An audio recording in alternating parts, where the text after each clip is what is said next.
우리나라 인구의 60%가 종교가 없습니다. 예전에는 전도를 하다 보면 본인은 교회를 안 다녀도 뭐 우리 할머니, 할아버지, 우리 삼촌, 고모, 뭐 하다못해 우리 뭐 이웃집 누구 다 교회 다녀요 이런 얘기를 쉽게 들었는데, 요즘은 전도를 할 때나 교회에서 행사를 할 때 저 교회 처음 왔어요, 우리 주변에 교회 다니는 사람 아무도 없어요, 이런 얘기를 자주 듣습니다.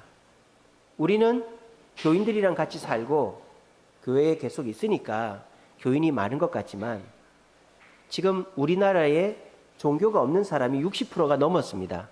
63%까지 됐다던가 그렇게 들었습니다. 그러면은 나머지 40%는 종교가 있겠죠. 그러면 그 40%가 다 기독교인이 아니죠. 우리나라 기독교는 25%죠, 그죠? 그러니까 그것도 많은 거죠. 일본은 1%도 안 되는데. 그러면 우리나라 인구의 40%가 종교가 있는데, 우리나라 인구의 40%면은 한 2천만 명 되죠. 그 2천만 명 중에서 개신교도가 몇 명이나 될까요? 1,000만 명입니다. 50%예요. 우리나라 기독교 인구의 우리나라 종교 인구, 뭐 불교, 천주교, 이슬람교, 뭐 도교, 기독교 다 따져서 우리 개신교, 기독교가 우리나라 2천만 종교인 중에 1,000만 명이에요. 1,000만 명. 엄청 많죠? 근데 이런 얘기를 하면은 좀 아시는 분은 좀 갸우뚱 할 겁니다. 아닌데? 왜? 지금 1,000만 명 깨진 지가 하루 이틀이 아니잖아요.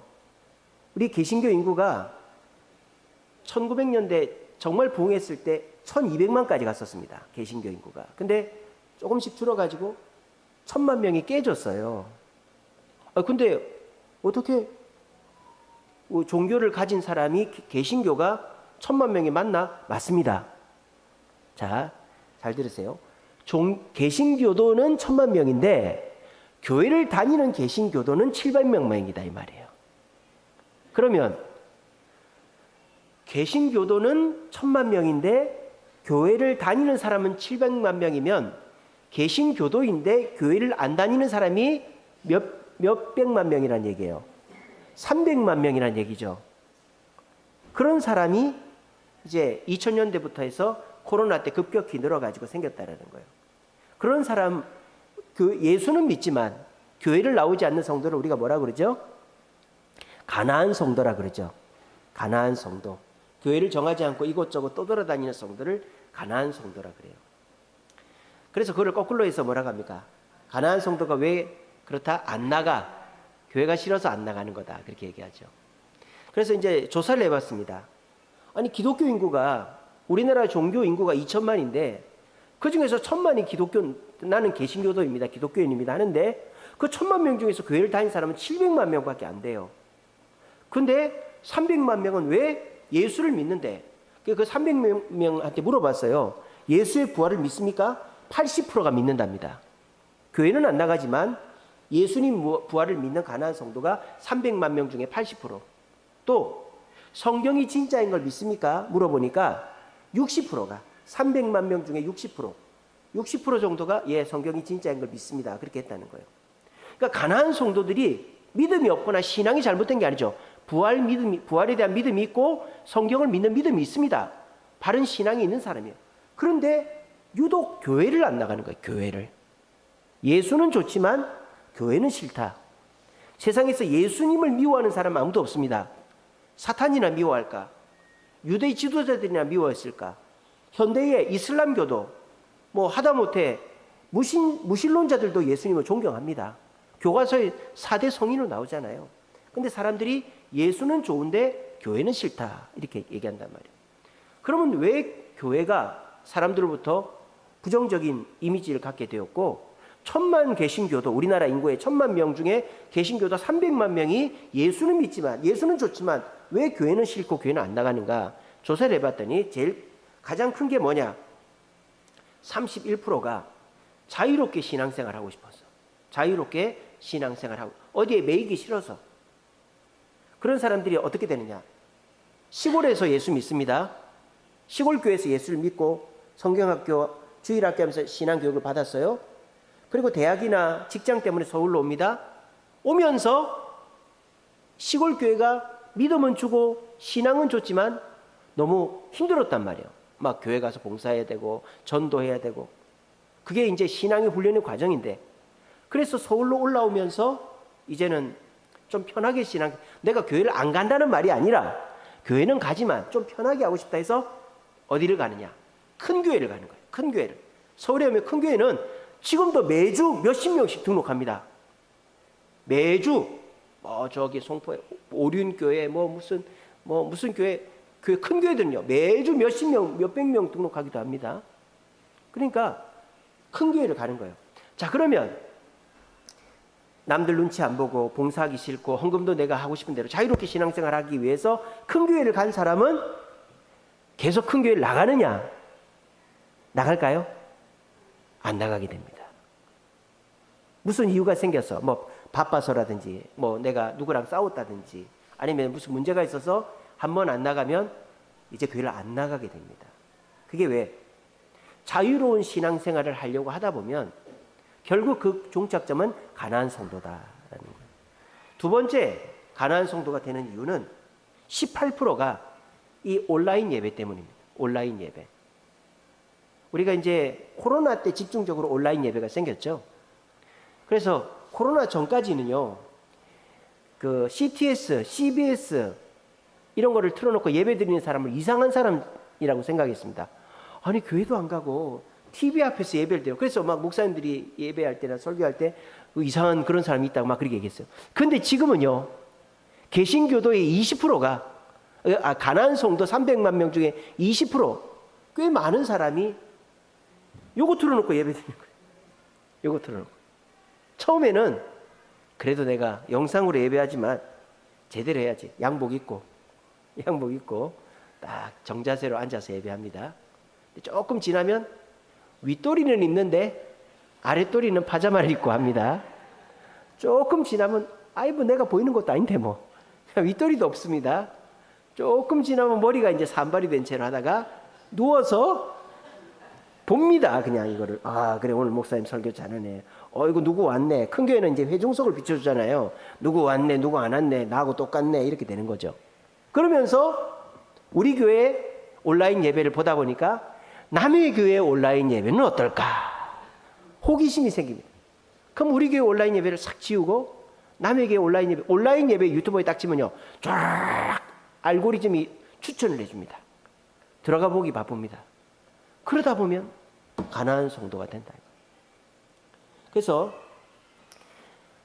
우리 대한민국 개신교도가 1000만인데 그 중에서 300만 명이 교회를 안 나오는데, 예수는 좋지만 교회를 안 나오는데, 그 이유가 내가 신앙교육 받을 때 좀 강압적이고 좀 내가 힘들었고 이래서 내가 이제 청년이 됐고 대학을 다니고 직장생활 하니까 이제 나는 좀 편하게 신앙생활 하고 싶어 이러면서 서울로 오면 큰 교회를 나가고, 또 큰 교회를 다니다 보면 이제 그 교회에서 헌금도 봉사도 자유롭게 하고 싶은 자유로운 신앙 때문에 31만 명이 31%가 가나안 성도가 됐고, 18%는 이제 온라인 예배를 하다 보니까 처음에는 정자세로 하다가 누워서 하고 다른 교회 온라인 예배 드리다가 모르겠다, 늦잠 자고 시간 놓쳐버리고 이런 사람이 있단 말이에요.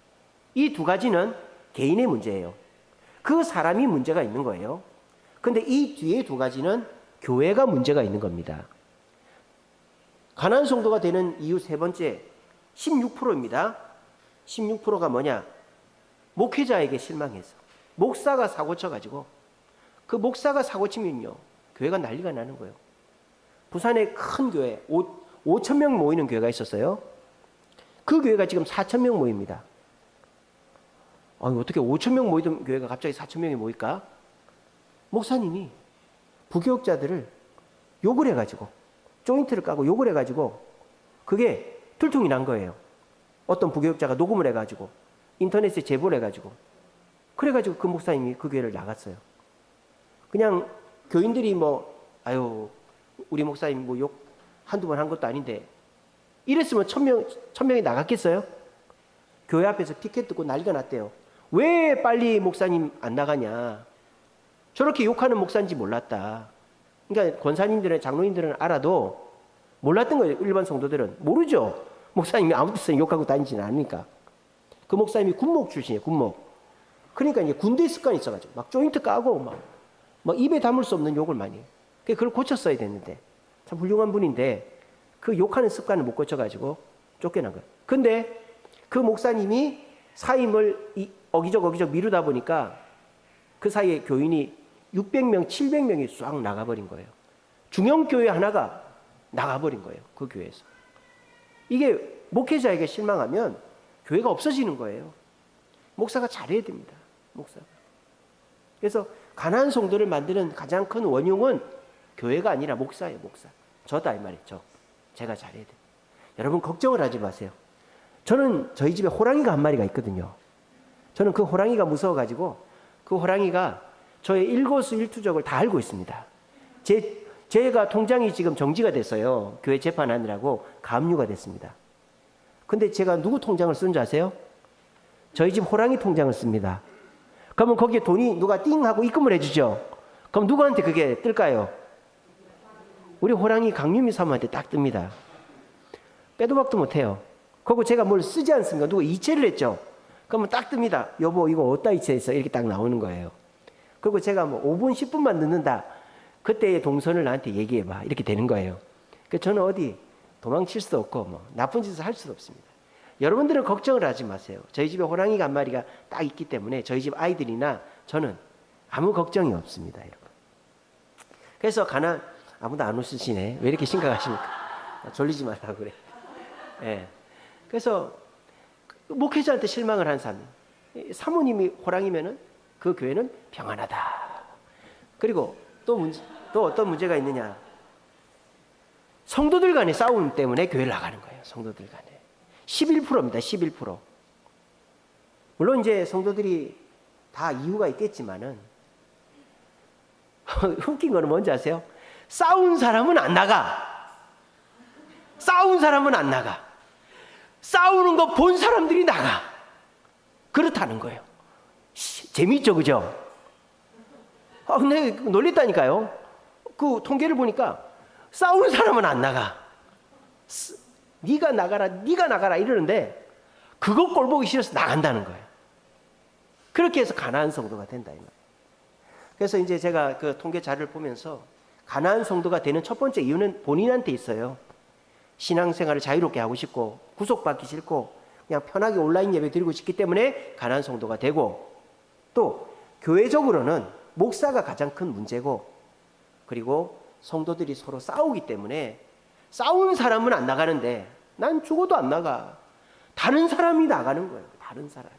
그래서 교회가, 예수는 우리나라 인구 중에 1000만 명이 믿는데 교회는 그 중에 700만 명밖에 안 나온다. 근데 아마 그거는 더 늘어가겠죠. 지금 교회를 못 정하고 떠돌아다니는 사람이 엄청 많아요. 여러분들 주변에서 이런 분들 계실 거예요. 나는 이 교회는 못 나오겠어. 내가 그냥 가까운 교회 나갈게. 그런 사람 있죠? 교회 안 다닙니다. 그런 사람한테 그렇게 얘기해 주세요. 그런 사람 핑계가 뭐냐면 나 교회가 너무 멀다. 내가 몸이 아프다. 이렇게 하거든요. 교회가 멀고 몸이 아팠기 때문에 교회를 빠지지 않았던 거예요. 근데 그런 사람이 내가 이제는 몸이 아프고 교회가 머니까 가까운 교회에 나가겠다 하면은 교회를 안 나가게 됩니다. 제가 이제 그 얘기를 좀 이따 해드릴 거예요. 그래서 오늘날 사람들이 앞으로 더 할 거예요. 뭐 교회에 실망하고 목사한테 실망한 사람들이 대부분 뭐라 하냐. 그렇다고 내가 교회를 안 다닐 건 아니다. 그렇게 합니다. 안 다닙니다. 혹시 여러분 자녀들이 엄마, 우리 교회는 친구도 없고, 우리 교회는 어른들이 막 무섭고, 우리 교회는 청년들한테 프렌들리 하지도 않고, 나 청년들 많이 모이는 교회 가고 싶어. 이런 청년들이 있어요. 엄마, 내가 교회를 안 다닌다는 게 아니야. 안 다니게 됩니다. 걔는 안 다니게 됩니다. 오늘날 목사 아들, 장로 아들, 제가 아는 선교사님 아들이 아버지 교회를 안 나가요. 청년들이 많이 모이는 교회를 나가요. 자기는 거기가 좋다 이거예요. 그러면 안 나가게 됩니다. 그리고 내가 가까운 교회 가겠다, 뭐 이렇게 하겠다 하면서 내가 한 교회를 안 정하잖아요. 그러면 어디에나 가도 나하고 안 맞는 게 있기 때문에 안 나가게 됩니다. 그러니까 가나안 성도는 니고데모 같은 사람이 될 수밖에 없는 거예요. 예수는 믿지만 예수님 곁에 나아가지 않는, 얼마나 니고데모가 안타깝습니까? 밤중에까지 예수님께 찾아왔지만 자기 이성으로 판단하고 또 자기 신분 때문에 자기를 포기하지 못해서 예수님이 제자가 못된 니고데모. 예수님 주변만 뱅글뱅글 돌다가 구원을 받았는지 모르겠어요. 오늘날 성도들 중에 1000만 명이 예수는 믿지만, 니고데모 같이 1000만 명이 예수를 믿지만 바울처럼 베드로처럼 예수님께 나아가는 사람은 700만 명, 650만 명, 600만 명 점점 줄고 있다 이 말입니다. 그 대표적인 예가 뭡니까? 오후 예배가 없어지잖아요. 교회들마다 오후 예배를 안 합니다. 왜? 사람들이 안 오니까. 왜 안 올까요? 오전 예배만 드려도 되지 왜 오후 예배까지 하느냐, 이 핑계 저 핑계 대면서 안 나오는 거예요. 그럼 어떻게 될까요? 오전 예배도 격주로 나오게 됩니다. 지금 미국 교회가 그렇게 되고 있습니다. 그러니까 여러분들이 자유로운 신앙생활, 편한 신앙생활 이런 거 하다 보면 신앙은 점점 약해지고 교회를 안 나오게 됩니다.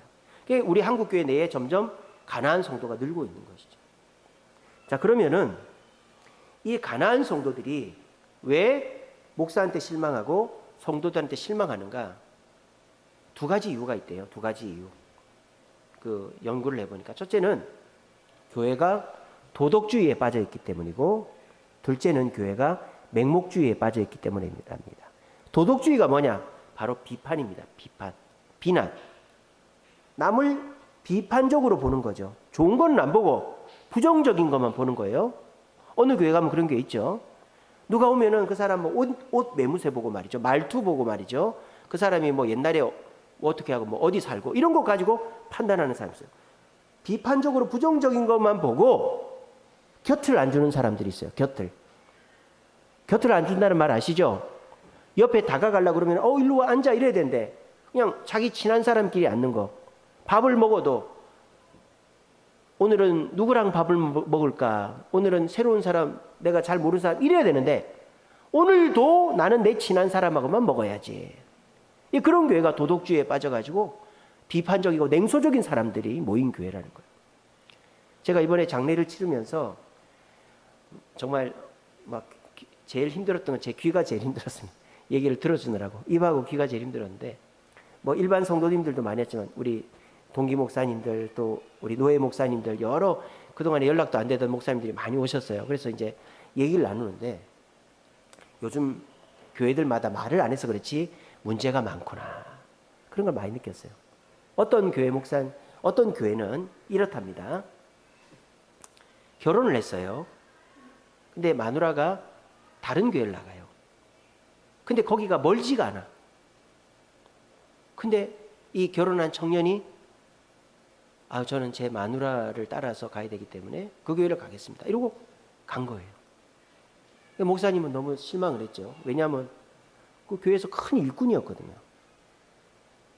이제 그런 일이 하나 있었어요. 두 번째는 어떤 청년이 주식 코인을 해서 대박이 났어요. 돈을 많이 벌었어요. 그러면 좋은 일 아닙니까? 교회 헌금도 많이 하고. 제주도로 가버렸네. 돈을 많이 벌어가지고 결혼해서 제주도로 가버렸어요. 또 어떤 청년이 한양대학교를 졸업을 하고 취직을 했어요. 요즘 서울대학 나와도 취직하기 힘든데, 와, 한양대학교 공대가 좋잖아요. 공대 나왔거든요. 부산으로 내려가 버렸네. 취직을 부산으로 해버렸네. 아니, 취직할 때가 부산이 많겠어요? 서울이 많겠어요? 아니, 서울이 없다 치더라도 용인 판교만 가도 얼마나 많습니까? 공대가. 부산으로 가버렸네. 근데 그 부모님이 또 따라가 버렸네. 그 아버지는 장로님이네. 그 목사님이 기가 차겠어요, 안 차겠어요? 그래서 저한테 하소연을 하는 거예요. 야, 우리 교회 청년이 결혼을 하더만 교회가 코앞인데 나 다른 교회를, 마누라 교회를 가버리더라. 우리 교회 청년은 주식 코인회가 부자가 됐는데 돈 벌었다고 제주도로 가버렸다. 우리 교회 청년은 부산 가가지고 취직을 했는데 힘들다고. 장로님 부부가 부산으로 내려가 버렸다. 기가 찬 거예요. 왜 그렇게 됐겠어요? 그런 사람들이 왜 그렇게 교회를 떠나겠어요?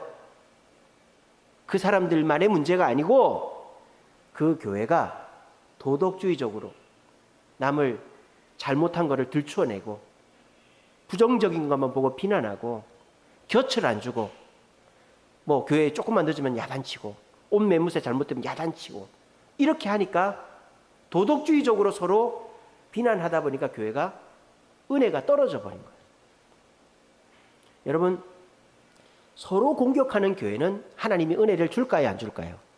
안 주죠. 왜? 하나님 위에서 이렇게 보고 있는데 아이고 지나 똑같은데 서로 잘못됐다고 난리법석이네. 너희들 알아서 해라. 그렇게 되는 것이죠. 그래서 도덕주의적으로 남을 비난하는 교회는 하나님의 은혜가 떨어지기 때문에 그런 식으로 다 떠나가는 거예요. 은혜 받으려고 다른 교회로. 여러분, 지진이 나고 해일이 오면은 쥐나 개미들이 먼저 알고 도망을 간다잖아요. 그런 식으로 교회의 은혜가 떨어지고 서로 비난하고 부정적이고 냉소적이면 떠나가는 거예요. 그게 도덕주의의 문제예요. 그래서 가난한 성도가 되는 거예요. 두 번째 문제는 뭐냐? 맹목주의입니다. 도덕주의의 정반대에 있는 맹목주의. 맹목주의가 뭡니까? 무조건 잘해주는 거예요. 그것도 누구한테만? 친한 사람한테만. 내 친한 사람은 교회를 늦어도 되고 헌금을 안 해도 되고 봉사를 안 해도 되고 다 이해해줘야 되는데 나하고 안 친한 사람은 야단치고 저러면 안 된다 그러고.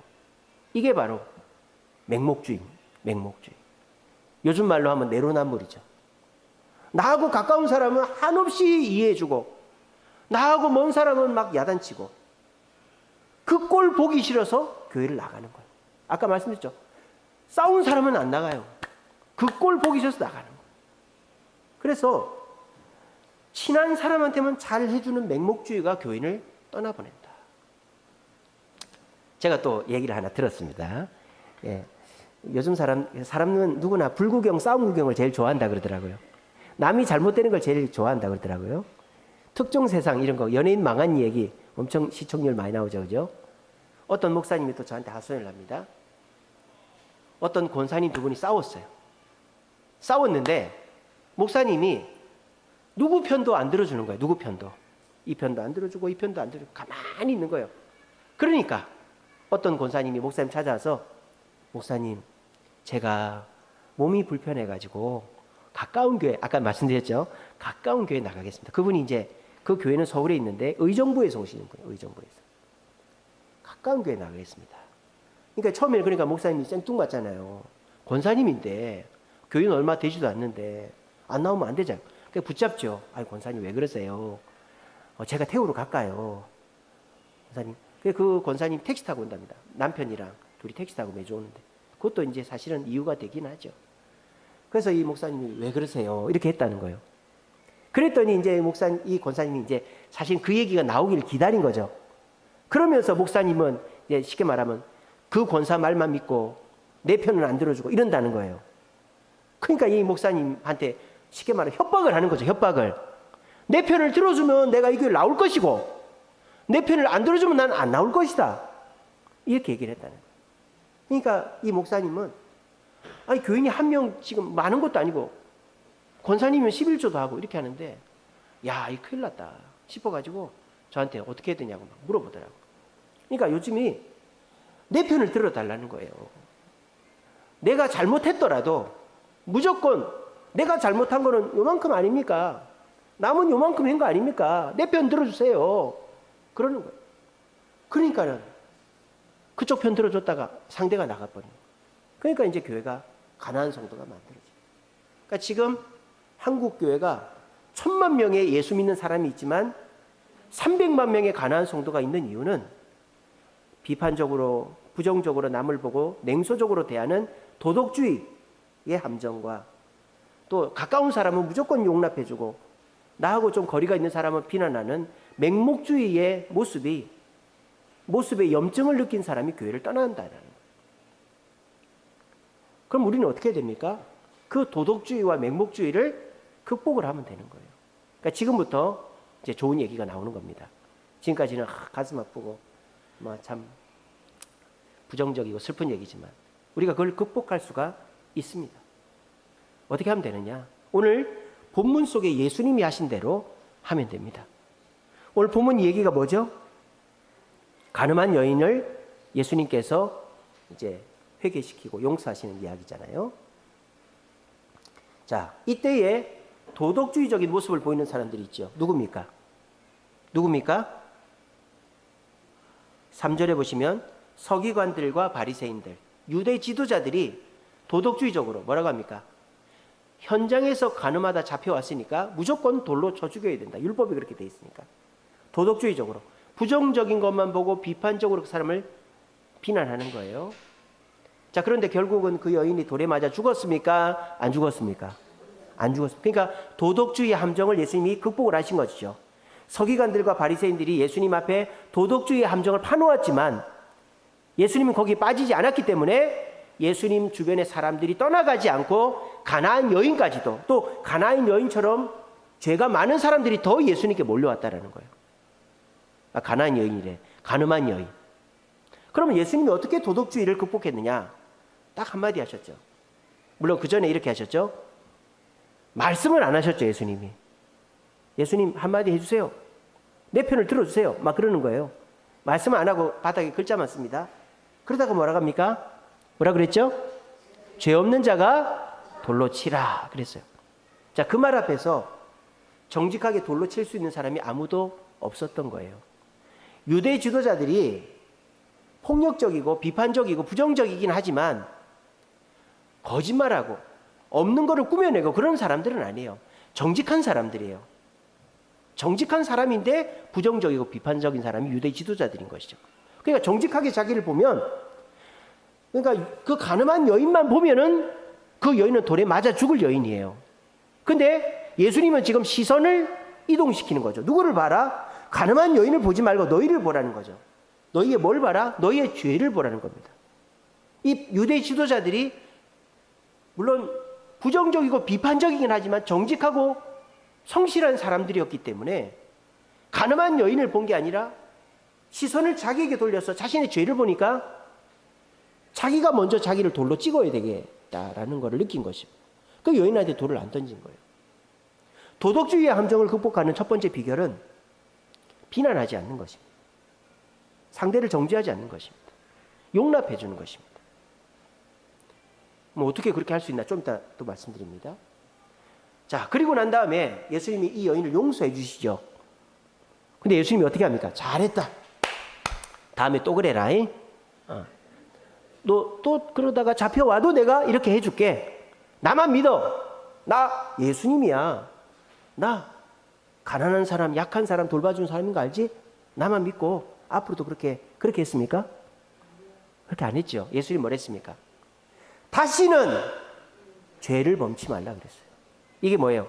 맹목주의를 극복하신 것이죠. 우리가 나하고 가까운 사람은 그래 괜찮아. 먼 사람은 그러면 안 되지. 손톱만한 것도 그러면 안 되지. 그거 보기 싫어서 교회를 나간다니까요. 가난한 성도가 되는 거예요. 근데 내 가까운 사람을 오히려 더 어떻게 해야 돼요? 뭐 쥐잡듯이 잡으라는 게 아니고 공정하게 하라는 거예요. 공정하게. 야단을 칠 때는 치고. 더군다나 누구한테? 나한테 공정하게, 철저하게 나를 돌아보고 내 가까이 있는 사람부터 잘 단속을 해야 다른 사람들이 내 말을 먹어준다 이 말이에요. 그래서 예수님은 도덕주의와 맹목주의를 극복했어요. 그러니까 예수님 주변에 사람이 떠나지를 않았다라는 겁니다. 자, 그러면 좋다 이거예요. 남을 용서해주고 남의 죄를 지적하고 그게 좋은데 쉽지 않다라는 거죠. 여러분들도 누가 잘못을 했어요. 그러면 불러다가 야단치고 그렇게 할 수 있습니까? 쉽지가 않죠. 근데 그렇게 해야 됩니다. 그래야 자녀가 바르게 크고 성도들이 바르게 자랍니다. 올바른 얘기를 해줄 때는 해줘야 돼요. 무조건 옳다 오냐 그러면 안 돼요.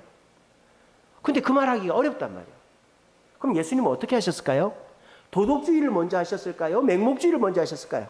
맹목주의를 먼저 극복하셨느냐? 도덕주의를 먼저 극복하셨느냐?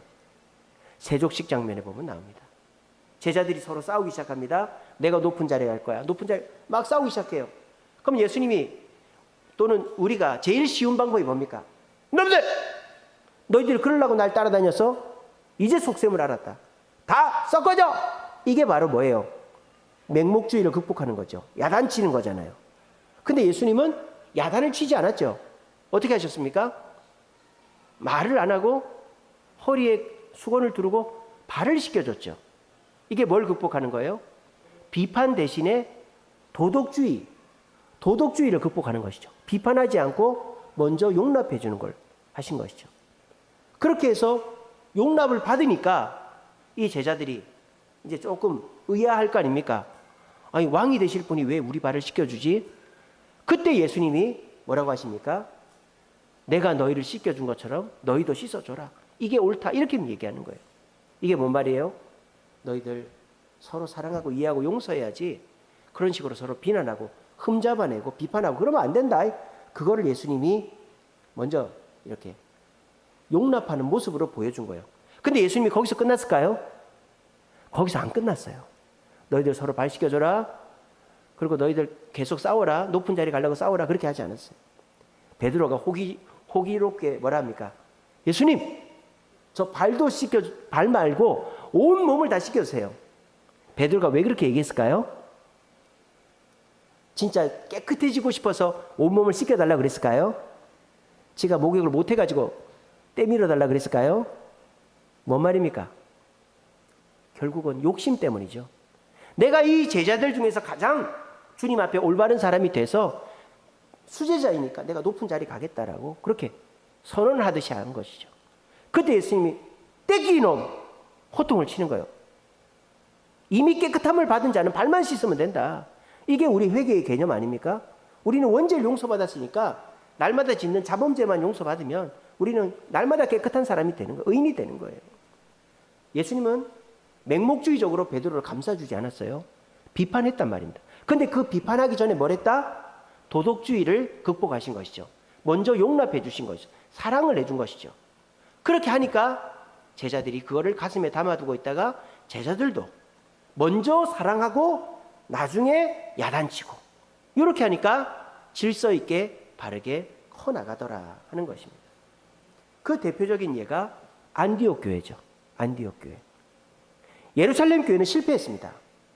왜? 교인은 3만 명이 모였는데 다 쉽게 말하면 나이롱 신자들인 거예요. 나이롱 신자. 뭐 때문에? 기적 체험하고 구제금 받으려고 오는 교인이 3만 명이에요. 야고보 사도가 딱 죽고 나니까 개미, 바퀴벌레 숨듯이 싹 사라진 거예요. 예루살렘 교회가. 근데 그 예루살렘 교회에서 한 달 정도 도망쳐서 만든 교회가 안디옥 교회죠. 근데 이 안디옥 교회는 어떻게 합니까? 첫째는 도덕주의를 극복했죠. 너는 이방인이니까, 너는 뭐 이런 이방인들과 일하니까, 너는 뭐 이렇게 무슨 문제가 있으니까 우리랑 상종할 수 없어. 비판적이고 부정적이고 냉소적이지 않았어요. 안디옥 교회는. 그렇게 하면 교회가 생존을 할 수가 없잖아요. 왜? 안디옥 교회 성도들은 소수가 갖고 교회가 부흥하려면 이방인들을 전도할 수밖에 없잖아요. 그러면 이방인들을 비난하고 냉소적으로 하면 전도가 안 되는 것이죠. 그러니까 이방인들을 받아들여주는 거예요. 근데 이 안디옥 교회 성도들이 어떻게 합니까? 다 받아주진 않았죠. 이방인들이 부어라 마셔라. 이거는 어제 우리 무슨 신에게 바쳤던 제물인데 같이 먹자. 이거는 무슨 여신한테 바쳤던 건데 먹자. 그렇게 하는 거예요. 이방인들이. 프렌들리 하니까. 근데 안 된다. 우리는 그거는 못한다. 그러니까 안디옥 사람들이 어이 저 고지식한 놈들. 이 음식 하나 먹는 게 뭔 잘못이야. 그래서 생긴 말이 뭐다? 그리스도인 5글자가 생겼다 이 말이에요. 그거는 비난하는 예수쟁이다 이 말이에요. 그게 어떻게 생긴 겁니까? 맹목주의를 극복했기 때문이죠. 안디옥 교회는 도덕주의를 극복했습니다. 사람들을 비난하고 부정적으로 보지 않고 곁을 주지 않고 하면은 교회가 붕이 안 되는 거예요. 그러니까 다 품어주는 거예요. 마약하는 사람도 와라. 동성애자도 와라. 다른 교회에서 상처받은 자도 와라. 뭐 문제 있는 사람 다 받아주는 거예요.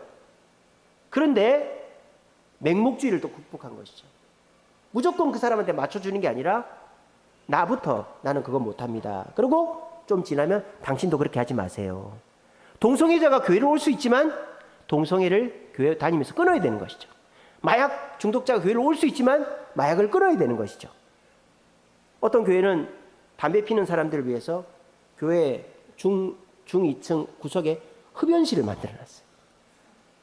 담배 피면서 예배드리는 거예요.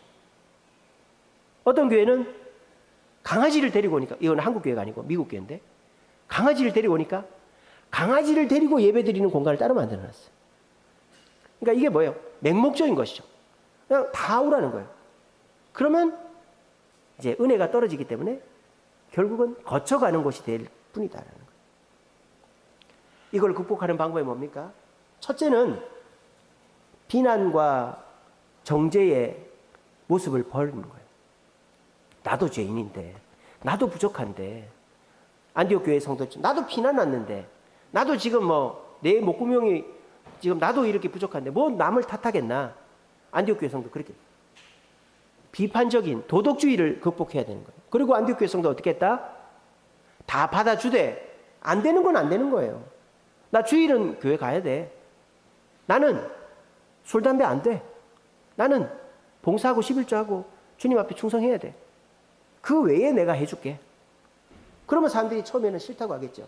그런데 지나고 보면 그렇게 자기 주관이 있는 사람들이 다 믿고 좋아합니다. 나중에 보면. 그렇게 하면은 맹목지를 극복하는 것이죠. 그러면 어떻게 됩니까? 그 교회에 뭐가 임한다?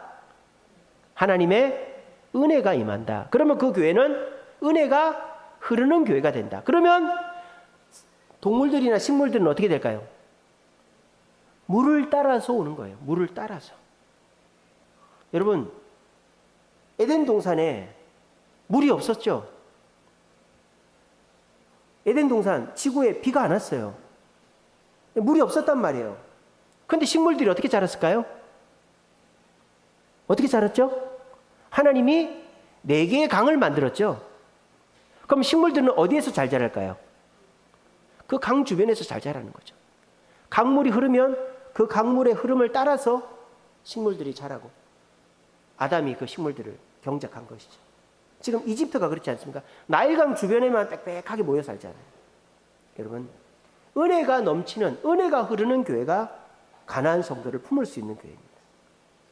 그러면 은혜는 어떤 교회에 주시는가? 너 이거 잘못했어. 너 이거 비난하는 교회에 하나님 은혜 주지 않습니다. 그리고 덮어놓고 가까운 사람 용서해주고 봐주고 이러는 교회 하나님 은혜 주지 않습니다. 은혜가 떨어지니까 사람이 나가는 거예요. 그러면 사람이 나가지 않게 하려면 어떻게 된다? 은혜가 다시 흐르게 해야 된다. 은혜는 어떻게 흐른다? 하나님 보시기에 좋아야 은혜가 흐르는 거예요. 어떻게 해서? 서로 비난을 멈출 때 하나님의 은혜가 임하는 것입니다. 또 좋은 사람, 나 자신한테만 관대하고 남의 잘못을 눈꽃만큼이라도 찾아가지고 비난하고 야단치고 그렇게 맹목주의적이면 은혜가 멈추는 거예요. 은혜가 멈추니까 제가 결혼을 했는데 아내 교회로 가야 되겠네요. 은혜가 멈추니까 제가 돈 벌었으니까 제주도 가서 살래요. 은혜가 멈추니까 애가 힘들어서 저 부산 내려가야 되겠네요. 은혜가 멈추니까 그런 거예요. 또 은혜가 멈추니까 서로 싸움이 일어나고 네가 올래 내가 올래 왜 내 편 안 들어줘 이렇게 되는 것이죠. 결국은 하나님의 은혜가 흘러야만 그곳에 사람들이 모여오게 돼 있는 거예요. 제가 이제 이런 말을 많이 듣습니다. 우리 교회는 전도가 안 됩니다. 우리 교회 성도들은 전도를 못 합니다. 우리 교회는 한 해 동안에 전도 한 명도 안 합니다. 전도잔치 해봐야 소용없습니다. 제가 그런 교회 얘기를 많이 들었습니다. 상식적으로 이해가 안 되죠. 우리 교회는 목숨 걸고 전도하는데 전도를 안 하는 거예요. 왜? 전도해도 소용이 없고 성도들이 전도를 아예 포기를 해요. 사람을 데리고 오질 않는 거예요. 그게 왜 그럴까요? 저는 그렇게 생각해요. 그 교회에 은혜가 없기 때문이다. 자기가 아는 거죠. 자기가. 내가 누구를 데리고 오기가 싫은 거죠. 왜? 서로 비난하고 좋아하는 사람만 감싸고 그 꼴 보기 싫어서 교회를 안 나오는 거예요. 그러니까 은혜가 없으니까 나는 어쩔 수 없이 내가 관계가 있고 다녔으니까 나오지만 남은 안 데리고 오는 거죠. 차라리 아는 사람 교회 다니겠다고 뭐 옆에 교회 나가라고 이렇게 하는 거예요, 요즘에. 은혜가 떨어지면 그렇게 되는 거예요. 그럼 어떻게 됩니까? 은혜가 다시 흐르게끔 해야 되는 거예요. 아, 그럼 목사님 어떻게 해야 됩니까? 우리 교회가 서로 비난하고 평가르고 좋아하는 사람만 좋아하고 이러는데 그러면 우리 교회는 은혜가 안 흐르겠네요? 아니죠. 나부터 바뀌면 되는 거예요. 교회는 어차피 갈등이 있을 수밖에 없어요. 교회가 법이 있는 것도 아니고 교회가 뭐 강제적인 게 없잖아요. 그러니까 말로 풀어야 되니까 갈등이 많은 것이 교회예요. 그래서 저는요, 많이 싸우는 거를 나쁘게 보지 않습니다. 오히려 말 안 하고 있다가 슬그머니 교회 안 나오는 그런 교회가 진짜 위험한 교회예요. 근데 오히려 제가 아까 말씀드렸죠. 권사님 두 분이 싸웠는데 목사님이 편을 안 들어주니까 어떤 권사님 나 나가겠다 그랬잖아요.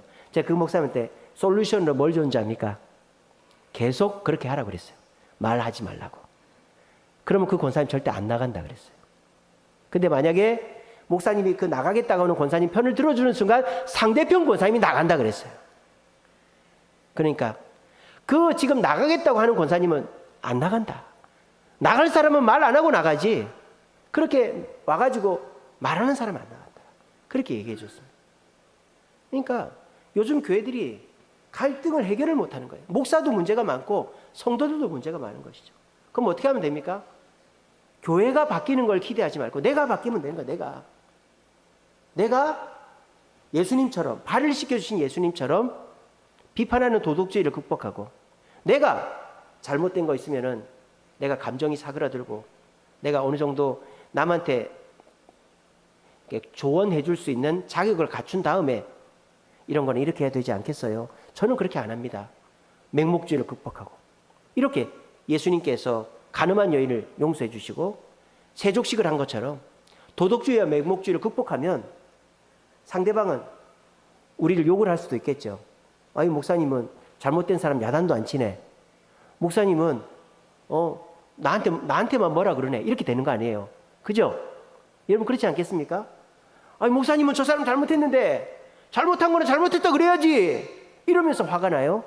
또 어떤 사람은 아니 목사님은 왜 내가 이렇게 열심히 하는데 왜 나는 안 알아주고 저 사람만 저렇게 감싸고 도냐? 이렇게 되는 거예요. 자, 그러면 교회가 더 어지러워지겠죠. 교인이 나가겠죠. 그런 교회에 은혜가 넘치는 겁니다. 그 목사님 한 사람 때문에. 왜? 하나님이 보고 계시니까. 하나님이 비판하지 않고 무조건 잘해주지 않는 사람이 1명, 2명, 3명, 4명 늘면 그 교회에 은혜를 주시는 거예요. 에덴 동산에는 4개의 강줄기가 있었습니다. 만약 우리 교회에도 저부터 시작해가지고 비난을 멈추고 무조건 잘해주지 않고 그런 걸 제가 실천하면 하나님이 우리 주세움교회에 강줄기 하나를 쭉 주시는 거예요. 그러면은 가나안 성도로 나갔던 사람이 이 강줄기로 몰려오겠죠. 그리고 교회의 중직자, 장로님, 권사님, 집사님들이 오늘 설교를 듣고 반성을 하고 그래. 나도 죄인인데 누구를 비난하나? 나도 죄인인데. 그리고 내 가까운 사람한테 더 야단을 쳐야지. 내 가까운 사람 잘해주라고 그렇게 하면 안 되지. 이러면서 내가 도덕주의와 맹목주의를 극복한 우리 권사님, 장로님, 집사님이 있다. 그러면 또 강줄기가 거기 생기는 거예요. 에덴 동산은 강줄기 4개만으로 천국이 됐습니다. 저는 우리 주세움교회도 저를 포함해서 10손가락 안 사람만, 10명만 도덕주의와 맹목주의를 극복한다면 은혜의 강줄기가 부어져서 이 교회는 가난한 성도들이 몰려오는 교회가 될 줄로 믿습니다. 제가 이제 수요일, 금요일 날 전도합니다. 사람들이 좀 안 좋게 봐요. 왜? 분명 저거는 무슨 의도가 있다. 제일 안 좋은 사람은 뭐 탔을 거다. 뭘 탔을 거다. 이런 사람도 있고 어떤 사람은 얼마입니까? 이런 사람이 있어요. 돈을 주려고 그래요. 어떤 사람은 교회 오라고 이렇게 하는 거예요. 근데 그런 거 하나도 없이 그냥 드리는 겁니다. 그냥 우리 교회에 좀 잘 봐달라고 드리는 겁니다. 이 정도까지 얘기를 합니다. 그러면요. 그게 소문이 나는 거예요. 그래서 지난 주일 오후 예배 때 어떤 중국 분이 우리 교회를 왔는데 조선족 분이 어떻게 해서 왔냐 하니까 어떤 이 동네 권사님이 주세움 교회를 가보라 그래서 왔다라는 거예요. 이게 뭐예요? 은혜의 강줄기가 하나 생긴 거죠. 은혜의 강줄기가 하나 생기니까 그 강줄기의 은혜를 맛본 사람이 다른 사람을 소개하든 자기가 오든 오는 거죠. 그러면 어떻게 되겠어요? 거기는 부흥이 있단 말이에요. 안디옥 교회가 그랬단 말이에요. 바나바가 은혜의 강줄기가 됐어요. 그래서 바나바가 도덕주의를 극복해서 비난을 멈추고 또 맹목주의를 극복해서 사람들을 말씀으로 가르치니까 그 강줄기가 하나 생기니까 안디옥 교회 교인들뿐만 아니라 안디옥에 있는 이방인들까지 오는 거예요. 그러니까 이 바나바가 혼자 감당이 안 되는 거예요. 그러니까 누구를 데리고 와요? 누구를 데리고 와요? 바울을 데리고 오잖아요. 그러니까 바울도 바나바처럼 비난을 멈추고 무조건 잘해주는 게 아니라 바르게 가르치니까 은혜의 강줄기가 2개가 됐죠. 그리고 난 다음에 이 안디옥 교회가 어떻게 됩니까? 교사가 5명이 됐나?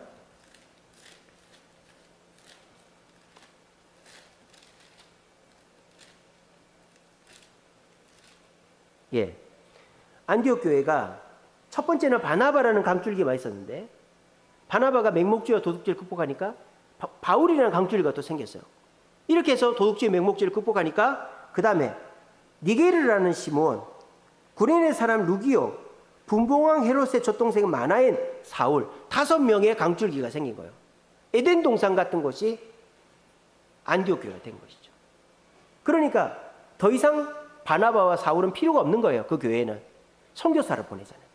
강줄기가 에덴 동산의 강줄기가 에덴 동산을 넘쳐가지고 이 지구로 퍼져간 것처럼 마찬가지입니다. 저는 이런 거를 꿈꾸는 거예요. 아, 목사님, 저는 열심히 하는데 저 사람 때문에 문제입니다. 저 사람 때문에 문제입니다. 예, 그 말이 맞기도 하죠. 근데요, 하나님은 나를 보지 남을 보지 않아요. 저 사람이 문제죠, 그 사람. 근데 하나님 그 사람 안 본단 말이에요. 문제 있는 사람 내버려 두는 거예요. 그렇게 해서 하나님 은혜를 안 줘버리면 그만이에요. 근데 그 사람 비난하다가 나도 그렇게 되거든요. 하나님 나만 보는 거예요. 내가 어떻게 하는지.